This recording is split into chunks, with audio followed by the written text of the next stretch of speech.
Okay, hi everybody. I'm Mark Stemm, and I'm going to talk about Sysdig Falco. That's right, woohoo.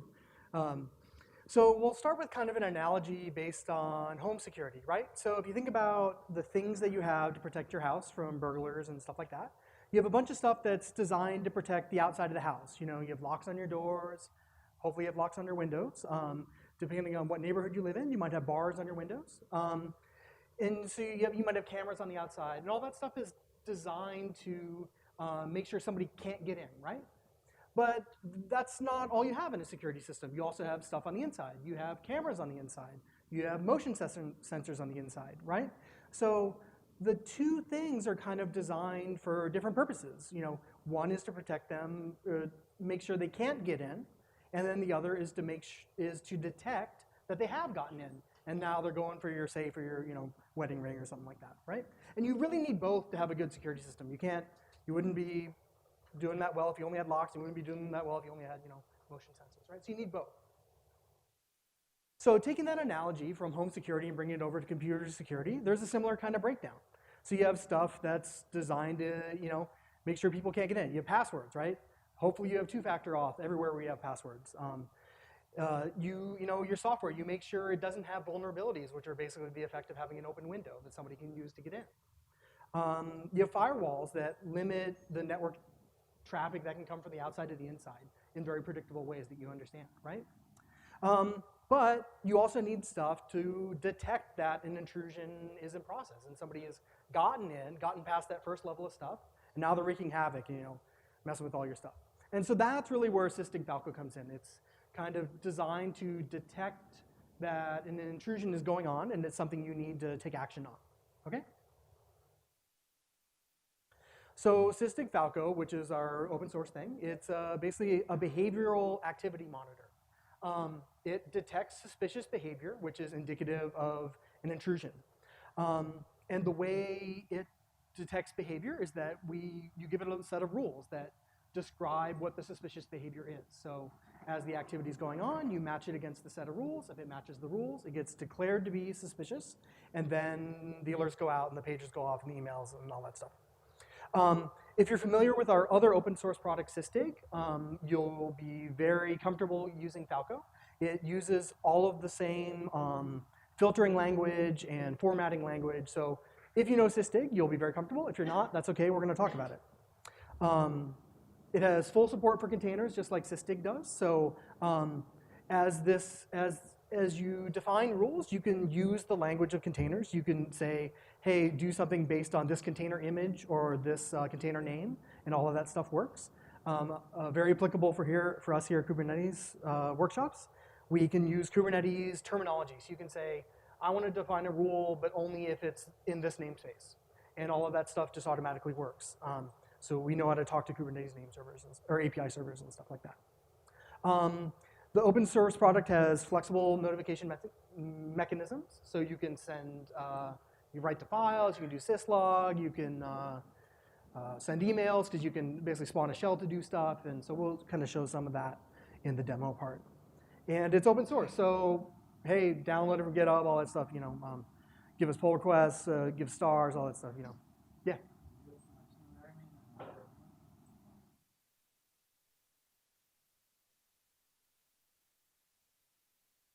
Yeah. Yeah, I'll repeat it.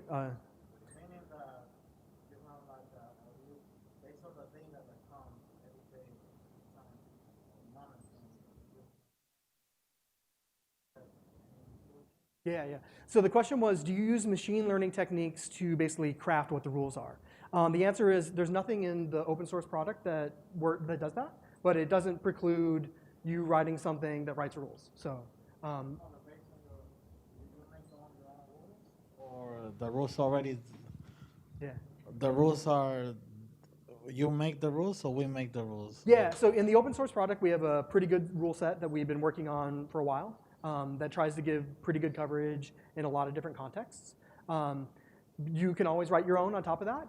We've also had people say, hey, here's some updates, here's some more stuff we want to add. So there's no automatic machine component to that, but it's definitely flexible and allows people to do stuff. Okay, so here's some just like a teaser so you can get more color for the kinds of stuff we can do with the Falco rule set. So on the left is things you want to declare to be suspicious, and the right is how you might express that intent using the language in Falco. So generally when you're dealing with containers and orchestration and stuff, oh yeah, first t-shirt of the night, good job. When you're doing this stuff, you're kind of orienting things around microservices where they're very dedicated components that are running one piece of software to do one thing, and it's not just a wide open VM where people are SSHing in and doing whatever they want, right? So given that, oftentimes when you're dealing with microservices, you're not expecting to see many shells flying around. People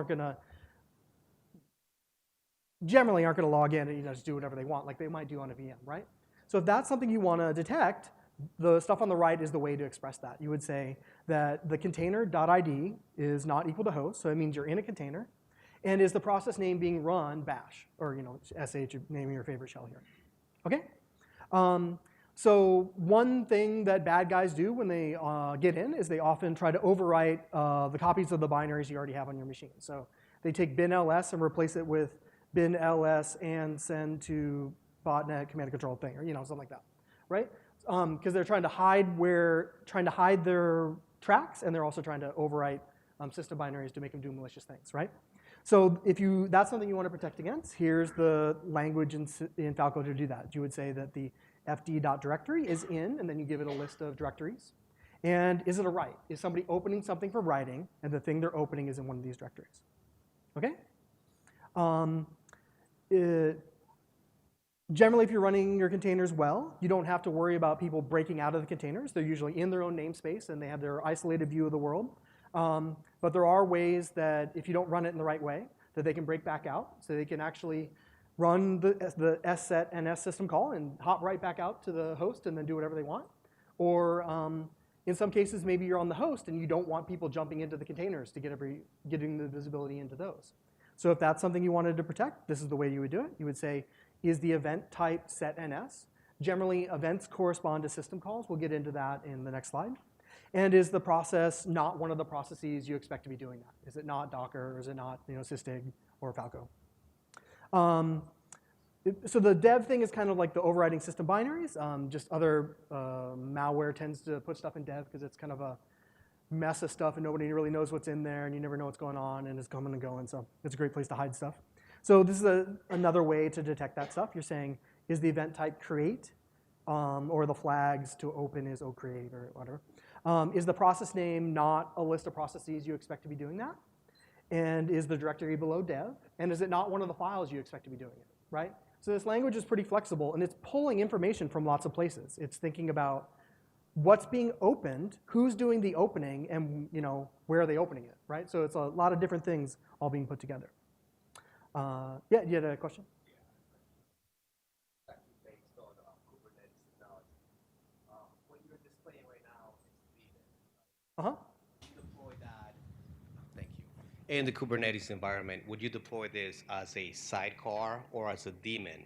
And would it understand Kubernetes language? Well, that's great that you asked, because in the demo section, we're actually going to deploy open source Falco as a daemon set. So we kind of do it that way. So that would be the way I recommend it, because that's the way I did it. Yeah, so that's kind of what we'll be aiming for. And my last one, my favorite one. So I don't have one of those pieces of tape on my laptop camera, like Mark Zuckerberg and I don't know who else, head of the CIA said he did it. But I probably should, but that's okay. I run Falco, so I don't need to do that, right? So, oh, there's another question? Sorry. You can finish the slide. I'll ask. Okay. Yeah, it's a really good joke, so I don't want to ruin it. No, so if that's the thing I want to protect, like this is the way you would do it in Falco. So I'm saying, is the event type open? Is the thing being open, dev, video, your whatever your device is? And is the process not one of the processes we expect to be doing that? So. Questions about overhead. Yeah. Running this, obviously, on every process that's running on the machine and containers. Do you have an estimate, or do you have any benchmarks? What kind of overhead can you expect from running this? Yeah, we've done a lot of work on that.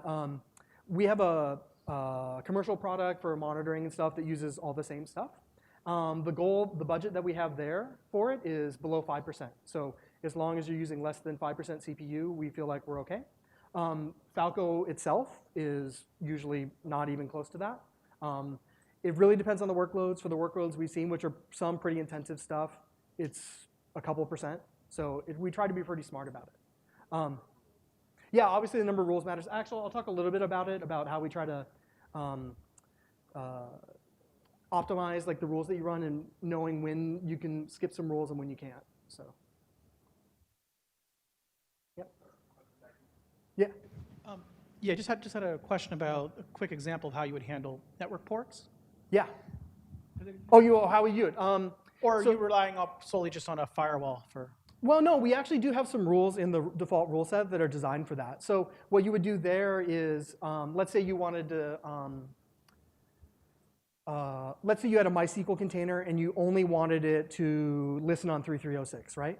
So you would say container.image equals MySQL, and event type is accept, and fd.l port, local port, is not 3306.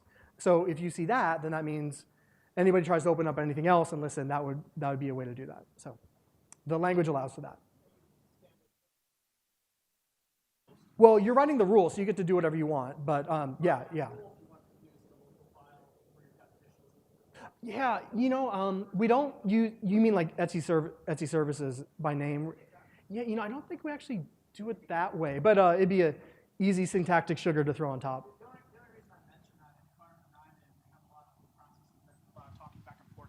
And are restricted. Yeah. In an environment that I work in, there's a lot of little processes that do a lot of small tasks. And really, the way we set up the security was to have limitations on each one of the processes at a process level as far as which ports they can go to, because we don't trust the firewall people, and they obviously don't have the granularity at the at the process level. Yeah, I think generally containers and orchestration are a great way to enforce those policies. I mean, the previous talk talked about I least understand privilege and enforcing it. So the environment that I'm in is nowhere near containers, so we're still dealing with a host. Yeah, so I mean, you could, if you adapt the example I just had, you could say the process name equals MySQL instead of the container image being MySQL, and that would still work. It would give you process level guarantees. So, I have a quick question. So is there any reason that the whole idea is behind blacklisting the behavior instead of whitelisting the behavior? You mean should somebody pick one or the other, or? No. I mean, like, the whole product idea is based basically on learning what's the bad behavior, like usually it has in normal ideas. Since you're using machine learning, etc., is there any reason that it's based on blacklisting instead of learning the right behavior and just detecting anomalies? Right. So the rules are general. You could definitely invert it, and you could basically say, I'm going to define everything that's acceptable, and then if it doesn't match, then it gets dropped on the floor or something like that. The rules allow for that. The code doesn't quite allow for that because what comes out goes to emails and stuff as suspicious stuff. But the rules are pretty agnostic. So if you wanted to invert your logic and come up with a different rule set where you positively asserted all the known good behavior and said everything else is bad, you could definitely do that with these rules. Hi. Yeah. Excuse me? So I am Narendra. So I have a quick question. How do you handle authentication and authorization with Docker containers? Do you log those things, or do you inspect via whitelisting or something like that? I'm not sure I know what you mean about Means who's allowed to use the container. Well, yeah. So we don't have a rule for that, but you could have a rule that was basically saying, if you wanted to talk about launching a container, you could say if somebody did clone and did the right arguments that were the arguments that were to put in a namespace and all that stuff, and the process wasn't Docker, then that would be like a rogue containerizer running around. Is that kind of what you're thinking about? Yes. Yeah. So we don't have a rule for that right now, but you could certainly write some rules for it. Excuse me? Yeah, Question. sorry, I don't see, where oh yeah, hey. Hi.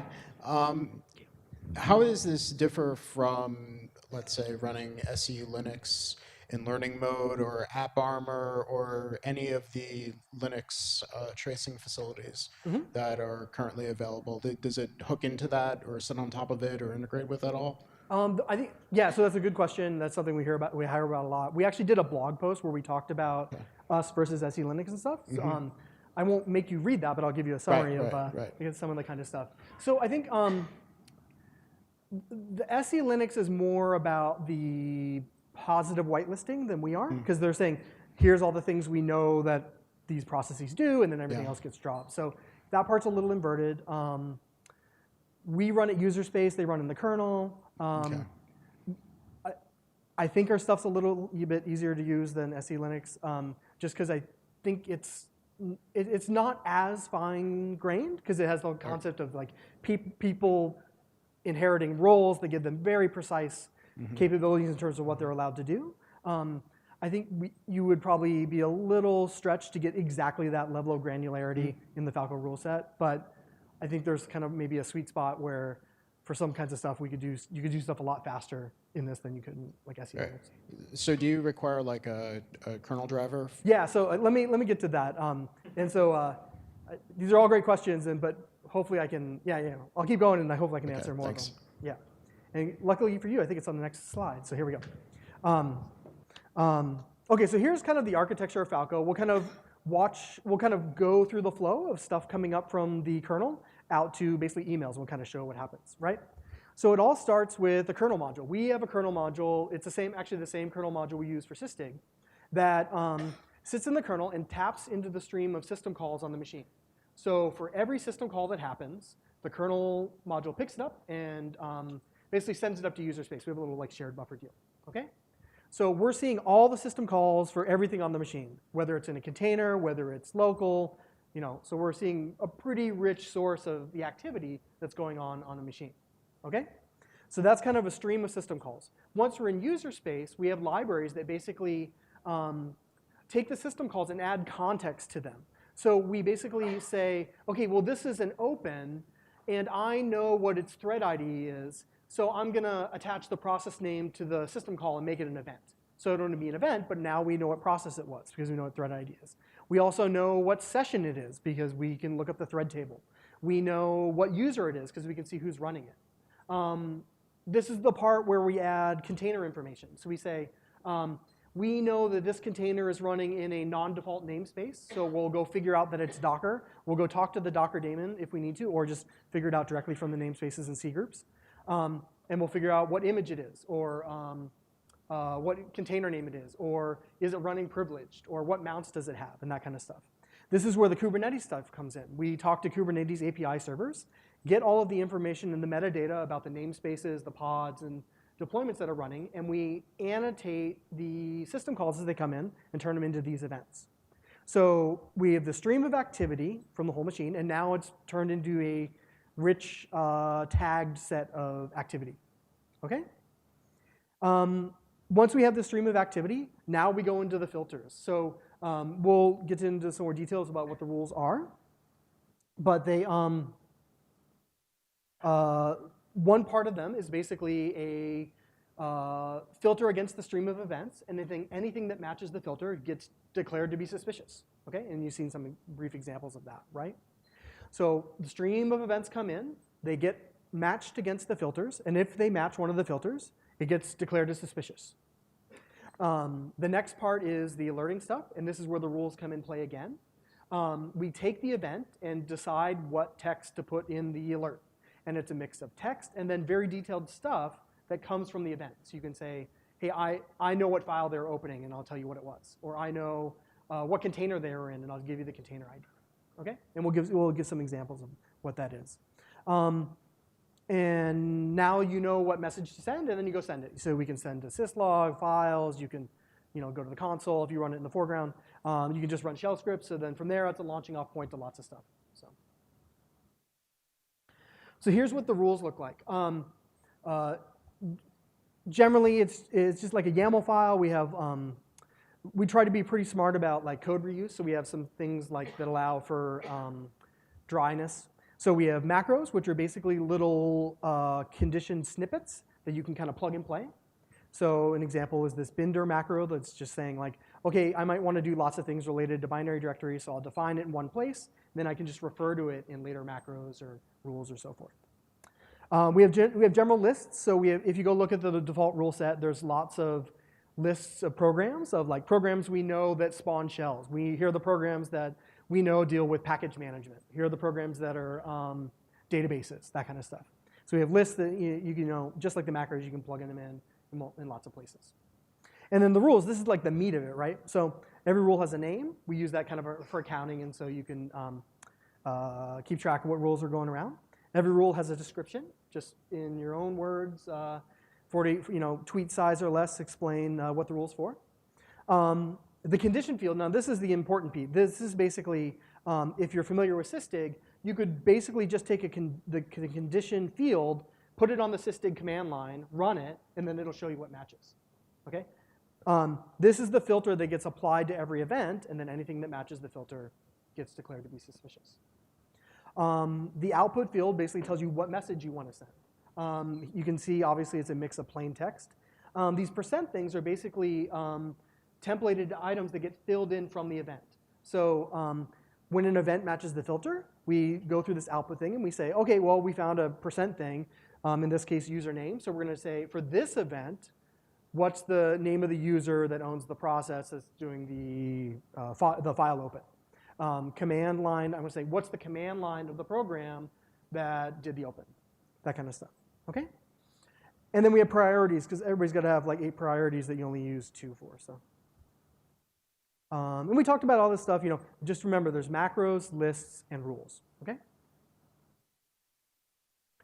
OK, a little bit more on the filtering expressions. Like I said, it's just like Sysdig, looks just like a Sysdig command line. And like I alluded to before, we have full support for containers. So if you go look at the things you can do with the Sysdig command line, it includes Kubernetes stuff, includes, maybe I shouldn't say here, Meso stuff, includes containers. So we get all of that higher order distributed level stuff that you can use in your filtering. This is where the performance stuff comes in. So if you think about the rules, it's actually kind of like a big old OR. It's like this or this or this or this or this, right? So the first optimization is the first time you match, you stop. So that'll help a little bit. And then the other thing, this is a little bit more important because most of the time you're not actually matching.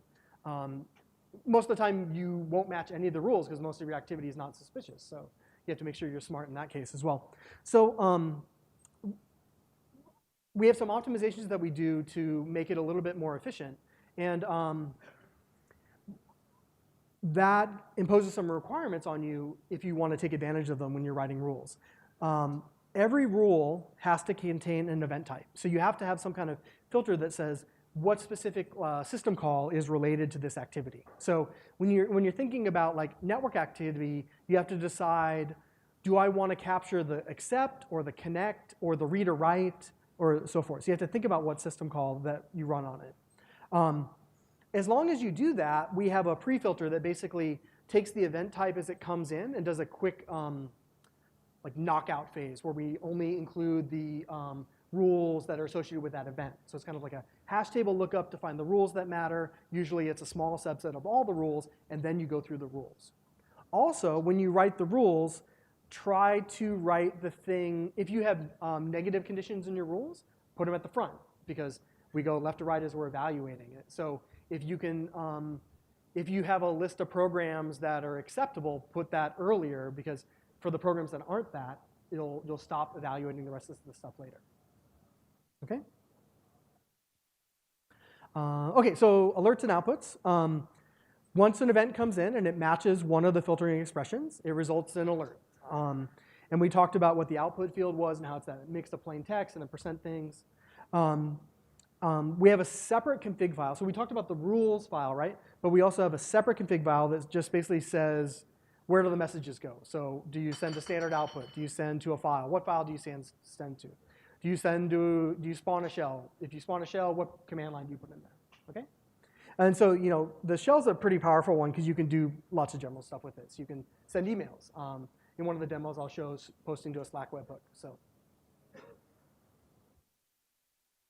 hopefully you're excited. I know with all the T-shirts we gave away, at least those people are excited.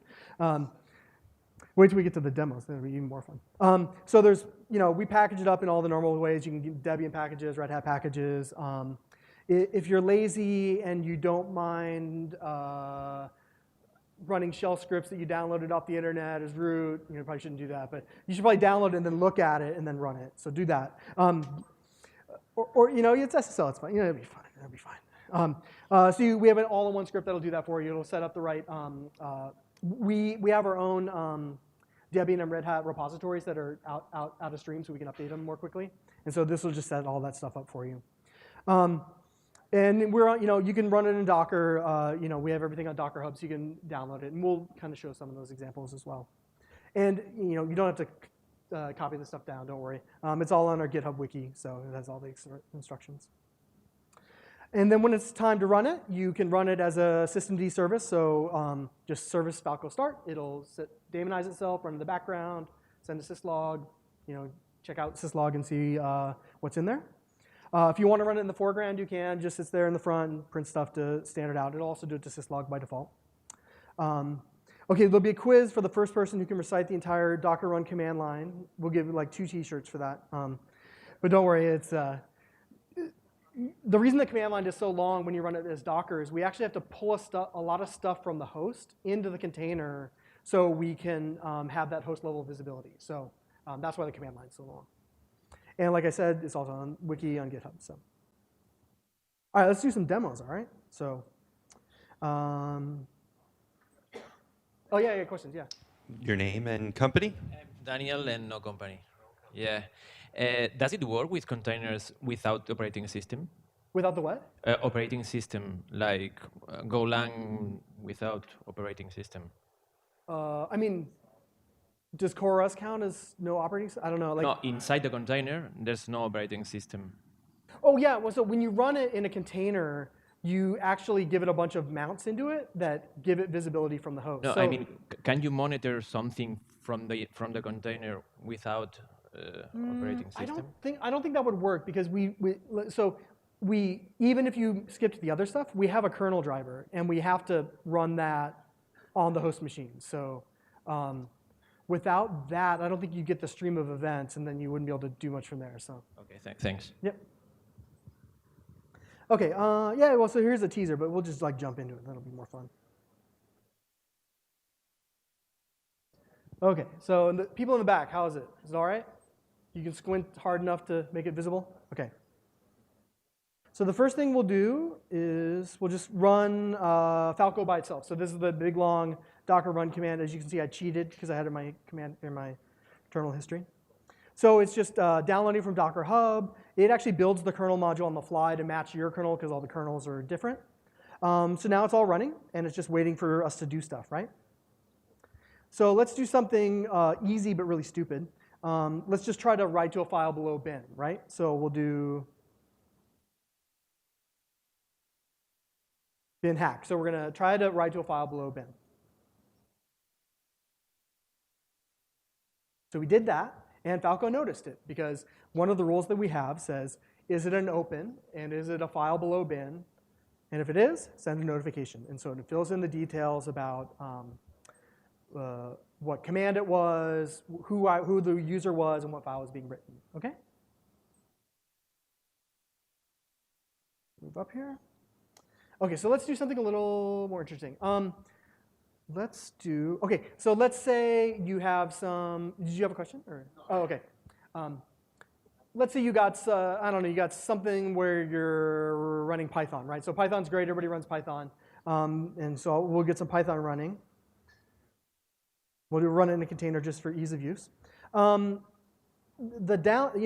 great, but the problem with Python is it's got the OS module. And if you know what the OS module is, it allows you to do this. Do whatever you want. Jumping off point to the wild blue yonder of disaster, right? So if we do that, that's okay. Falco detects that too. So we have a rule that says, is somebody in a container, and are they spawning a shell? Remember we talked about this, like microservice, dedicated stuff. Don't give them a wide open gateway to do whatever they want, right? So this is kind of what that rule is designed to do. So we detected it, gave details about, so here's where the container stuff comes in, right? So we're seeing the container name, the container ID, and also the program and so forth, right? So let's do something even worse. So let's see.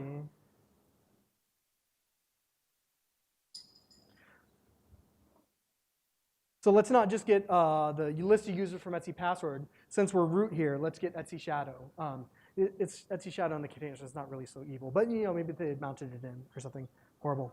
So if we do that, we can actually see 2 levels of things. So it's the same alert that we saw before about the shell, but also we have another rule that says there's certain things on the system that you declare to be sensitive, okay? Etsy shadow is sensitive. It's got stuff in it you probably don't want general users to read. So we have rules that basically say we know what programs reasonably access Etsy shadow.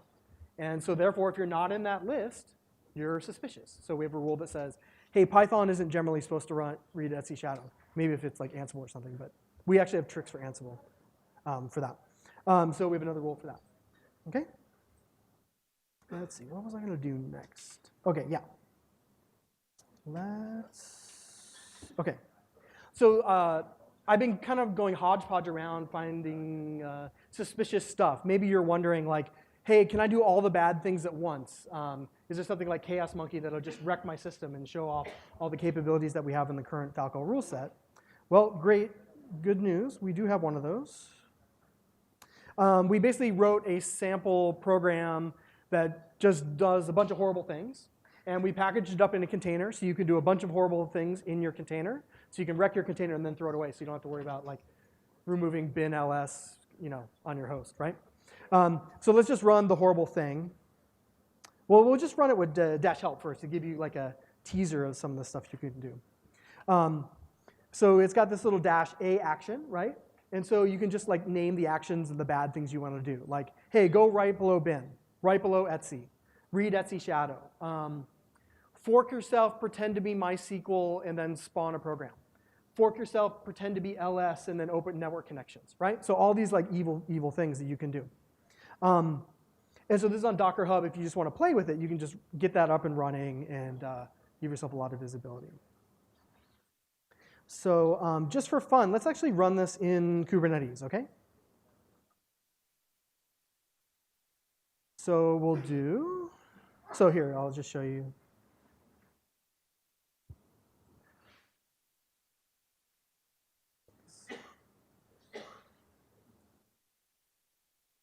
Oop, that's a little too big.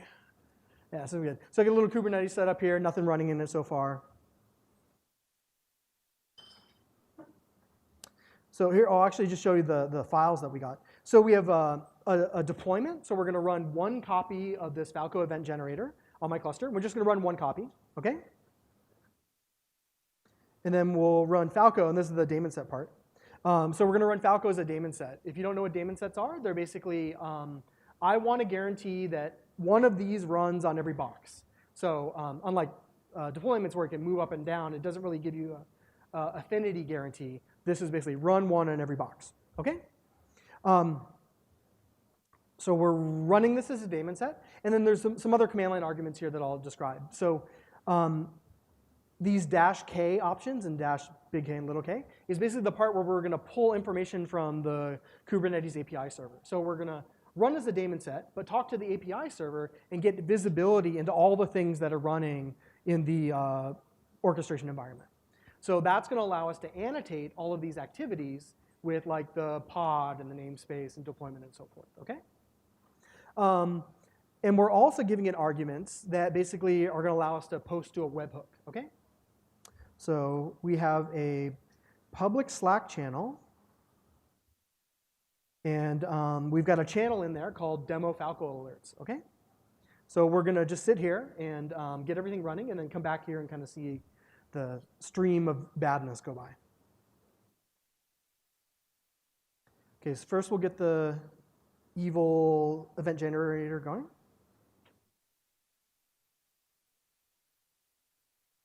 And we'll get the daemon set going.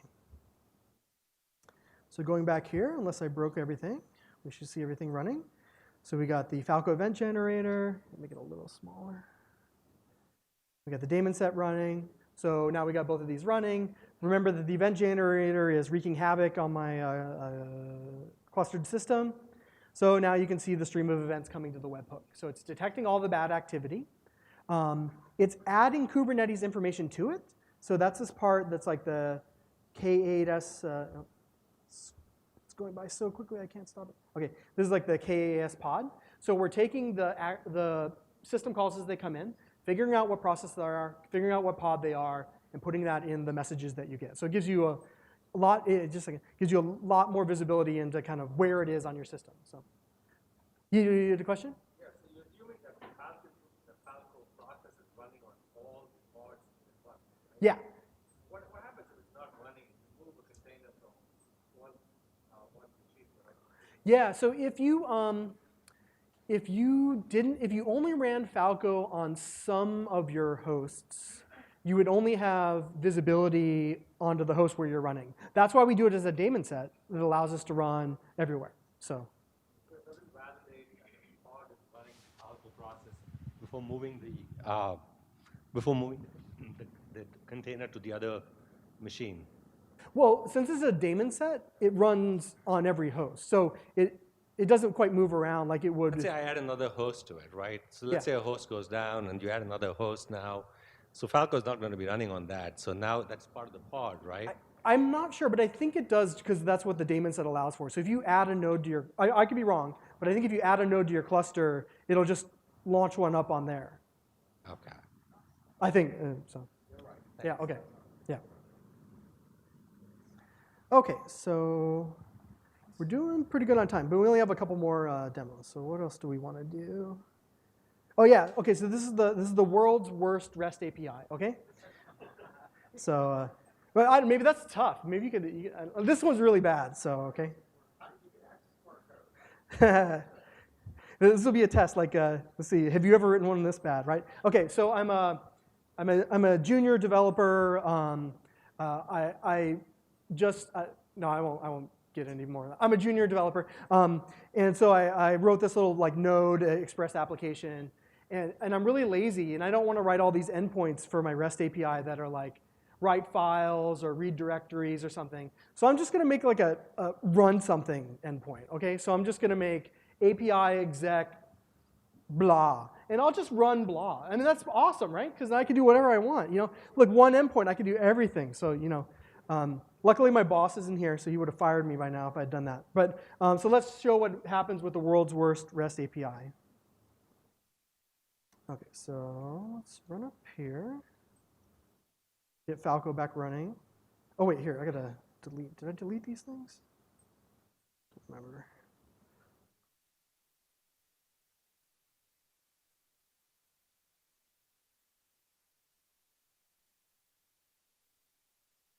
Oh, you know what? I got to do one more thing. Should have started this before.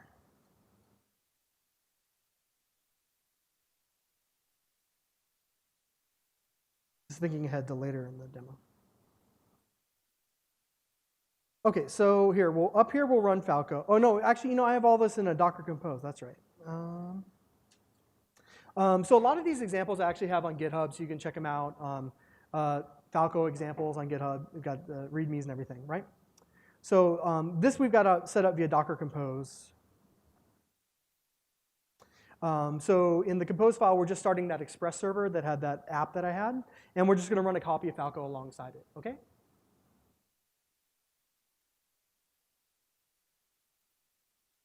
Okay, so now we got them both running. Falco built the kernel module, and it's all running. Curl. Oh, sweet, this is the best REST API ever, right? So I can just say API exec ls, and it'll just run ls and give me the output, right? So I'm going to save so much time with this, right? So I can pwd, oh, yeah. Oh, wait, what if something was bash? Oh, that's probably bad, you know? So in addition to getting fired, you know, but that's okay. Falco's going to figure out I was a dummy. So this is where the shell part comes in again. So we're saying that you're in a container, and you ran a shell, and you really shouldn't be running general purpose shells inside of containers, in this case via my world's worst REST API. And so it gives you all the details. It says what the container image is, what the container ID is, details about the program that's being run and its parent. And so it gives you a way to get fired by your boss, because he'll get the Falco emails, and he'll say, what are you doing? Okay. Okay, a couple more, and then we'll be done, and you guys can start drinking again. Or, you know, you've probably been drinking the whole time, but yeah. Okay, so.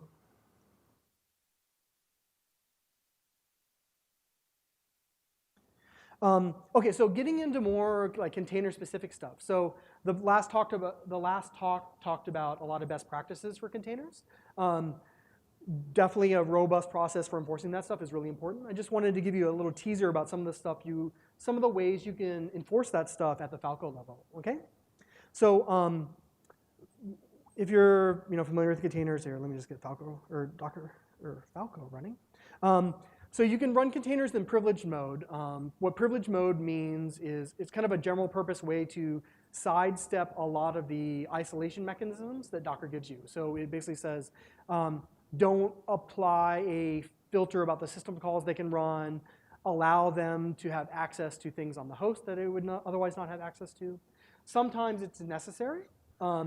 But oftentimes you get lazy and you just do it to run it privileged because you forgot, oh, I'll just do this one time, and then you forget, and then it's in production, and then somebody exploits your container, and now they have access to the host because the container was running privileged, which is horrible.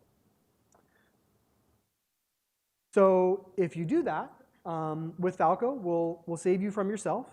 So one of the rules we have is basically looking for privileged containers. We take reads and writes. We figure out it's in a container, go look up from Docker what the container is and how it's running. And if it's running privileged, we send notifications saying, hey, this container that's running is running privileged, and you probably don't want that. We've had customers for our commercial product, they used our stuff, and they're like, I forgot that I made that privileged, and thank you. So I felt good about that. I'm glad I wrote the rule. Another best practice thing, I'll just type it. So mounts are great. Mounts allow you to get host resources into the container. The problem with mounts is it can be anything. So there's nothing that prevents you from mounting proc from the host into the container if you were dumb. Or if you had a good reason and then forgot about the reason that you had it. If you did that, the software inside the container would basically have full host visibility. They could do almost anything they wanted. Or they could read almost everything they wanted. So that'd be pretty bad. So, oh wait, I have to type it correctly. No, that's not right. What's going on? Ah, come back. Where'd my terminal go? Oh, my whole machine died. This is awesome. Yeah, it's flipping out. Good thing that was the last thing I wanted to demo. Uh-oh. All right. Well, don't run that. Maybe Falco's busy telling me about all the bad things I did. All right, but the idea is that we have a similar Falco rule that says, hey, I'm determining that something's running in a container, looking up what mounts the container has, and we have a set of sensitive file systems from the host that we don't let people mount into the container. So if any of those are one of the things being mounted, we send a notification for that, and we let people know about it. Okay? Let's see. There was one more thing I was going to show, but I think my computer's dead. What's going on? Okay. Well, you can come up to me at the end, and we'll talk a little bit about it. We have a commercial offering. This is all open source, free, and everything. But we also have a commercial offering. It's designed for monitoring, but we have the Falco engine built into it. So, in addition to monitoring activities, we can give you security notifications. So all of this bad activity that's been going on, we can give you a view into that for our commercial product. And I can talk to you guys after that. All right. Couple questions. Matthew from, I don't know what the new company is. Stemm. How's it going? How do rules and configuration move to copies of Falco? Well, the open source one is just read it. When you, if you're in an orchestration environment, it would be containers. So you would either put it in or arrange for it to be in. So there's orchestration level ways to do that. So generally, it's a file that it reads. So if you know how to make your program read files, you'll be set.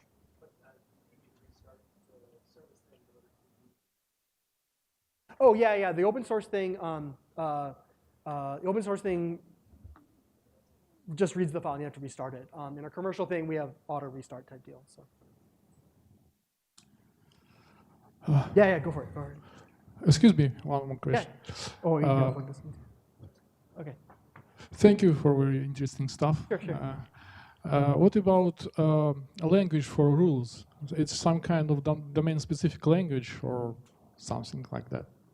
Yeah, I guess when you start with this good Sysdig product, it's the hammer that we had in our hand. So that's the hammer we used for the next product. So I mean, it's not like it's not like a standard thing, but I mean, since we built a big like language up for our Sysdig product, that was the one we decided to use.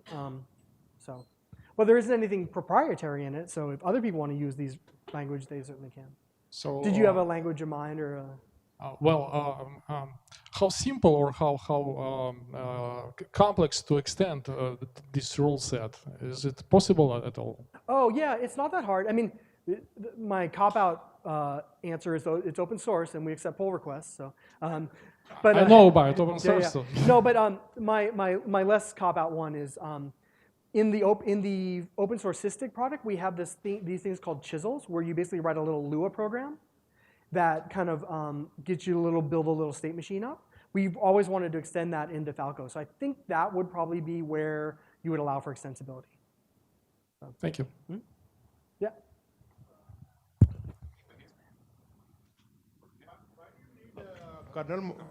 Why do you need kernel module? Why can't you just work on the audit D? Is there any specific reason you need? Yeah. So right. So I mean, audit D is a kernel capability. We're actually like the interface we use is an interface that's used both by audit D and us. I mean, audit D is wholly kernel space, and we move things up to user space. We do need something that taps into the stream of the system calls, because that's kind of the starting point for all the activity. So. Yeah. Alberto from RC. What's the extent of the integration with Lua, and like what will be the use case to use it, I guess? Yeah. So like I said, in the Sysdig, we have a good integration with Lua. For these, we can talk offline, but there's these things called chisels, which are basically like they get the stream of events. So there's an API where you're off in Lua and you can do whatever you want. Falco actually uses Lua for some like bookkeeping, setup, teardown stuff. It doesn't have this state machine thing, like an analogous thing to chisels, but it's something we wanted to do. So the current state is not yet, but highly desired. Yeah. You're from New York Times.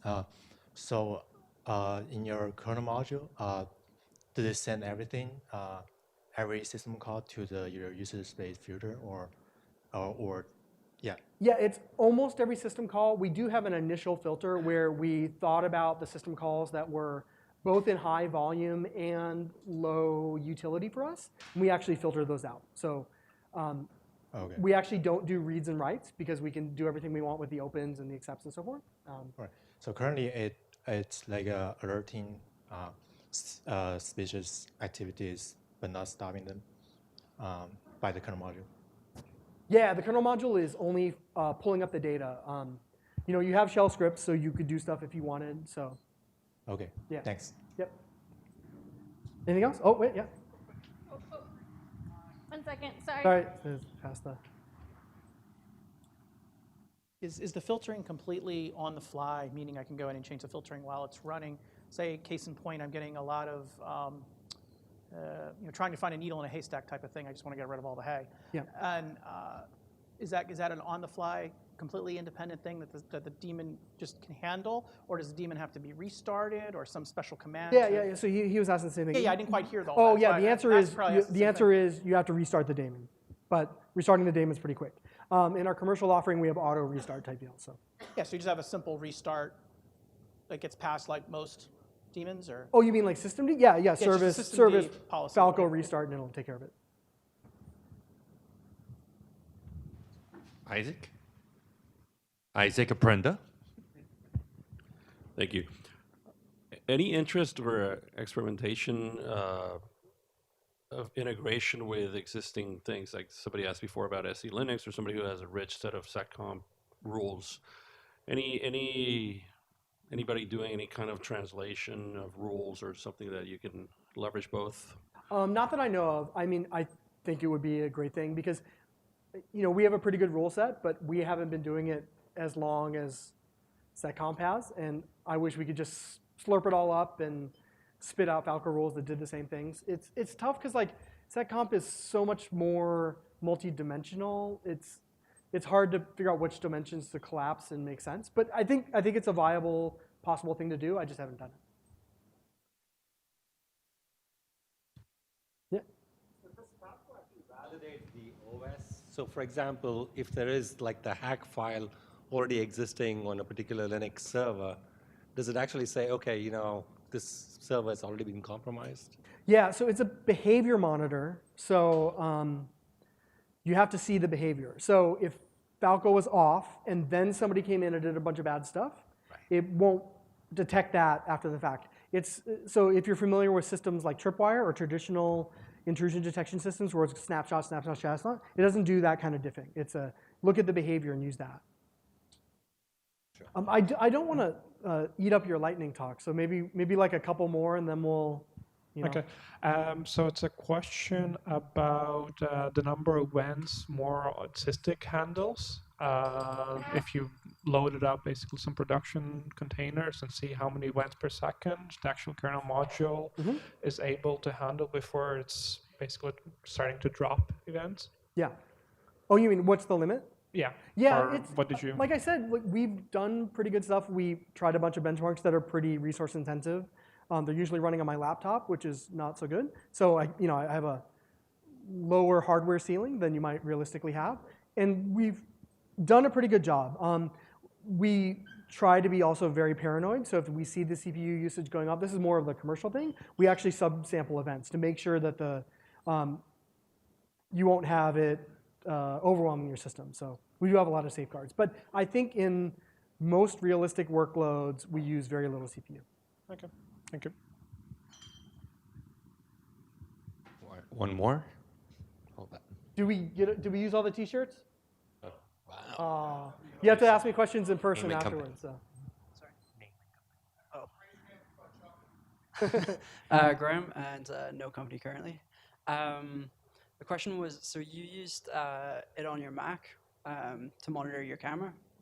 Are these rules is there a database for them or a repository? Well, it's all open source, so the most authoritative repository is GitHub. Okay. But it doesn't mean that we couldn't get a community going and have people upload their favorites and stuff. So. All right. Thank you. Yep. All right. Cool. Thank you. Thanks, guys.